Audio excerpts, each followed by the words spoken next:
நம்ம பார்க்குறோம் மைக்கேல் ஷூமேக்கர்னு பேர். அவர் செருப்பு தச்சிட்டு இருந்தாரா என்ன? அவர் வந்துட்டு ஃபார்முலா 1 வீரர். ஆமாம். ஷூமேக்கருங்கிற பேராக இருக்குது. அதனால் உயர்வும் இல்லை தாழ்வும் இல்லை ஒன்றும் இல்லை. புரியுது இல்லைங்களா? அப்போது இந்த இடத்துல வந்துட்டு என்னென்னா உலகம் முழுக்க குடிப்பெயர்னு ஒன்று இருக்குது. அதுக்கும் நமக்கும் இருக்க வேறுபாடு என்னென்னா எந்த இடத்துலையும் குடிப்பெயரில் வந்துட்டு வர்ணாசிரமம் கிடையாது, படிநிலை கிடையாது. நம்ம ஊரில் இருக்க பெரிய பிரச்சனை படிநிலை. தமிழ்நாட்டில் சாதி வலுவாக இல்லை.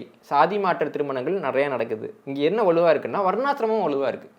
வர்ணாசிரமத்தை மறுத்து ஒரு ஸ்லாபில் இருக்கிறவங்க இன்னொரு ஸ்லாபில் தான் திருமணம் பண்ண முடியல.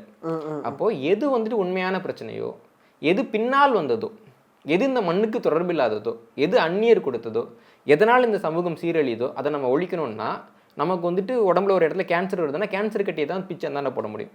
அந்த பகுதியே வெட்டுவோம்னு சொல்கிறது நல்ல மருத்துவம் கிடையாது, வாய்ப்பும் அதுக்கு குறைச்சல். அதனால் இந்த மண்ணிலிருந்து வர்ணாசிரமம் வந்து ஒழிக்கப்படணும்.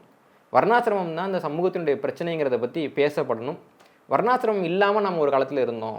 நிறைய சான்றுகள் இருக்குது. இன்றைக்கி இவங்க யாரெல்லாம் தாழ்த்தப்பட்டவங்கன்னு சொல்கிறாங்களோ அவங்க எல்லாம் வந்துட்டு மற்ற மனிதர்கள் கூட சமமாக இருந்தாங்க, கோயில் பூசாரிகளாக இருந்தார்கள்ன்றது, கோயிலுக்கு கொடை கொடுத்தார்கள் என்பதற்கு, சமூக மரியாதையோடு இருந்தார்கள் என்பதற்கெல்லாம் அவ்வளவு சான்று தமிழர் வரலாறு இருக்குது. அதெல்லாம் எடுத்து போட்டு அவன் இந்த சமூகத்தில் உங்க கூட மரியாதையாக இருந்தவன் தான், அவனுக்கு அந்த மரியாதையை திரும்ப கொடுன்றப்ப அந்த மக்கள் கொடுப்பாங்க.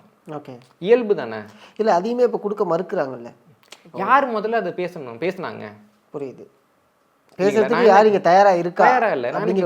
இந்த தமிழ்நாட்டில் ஒரு காலகட்டத்தில் நாடார் சமூக மக்கள் வந்துட்டு என்ன மாதிரி ஒரு நிலைமைக்கு ஒரு நிலைமை வந்துச்சுன்னு நம்ம பார்த்தோம். தள்ளினப்போ அவங்க அதை ஏற்றுக்கிட்டாங்களான்னா ஏற்றுக்கல.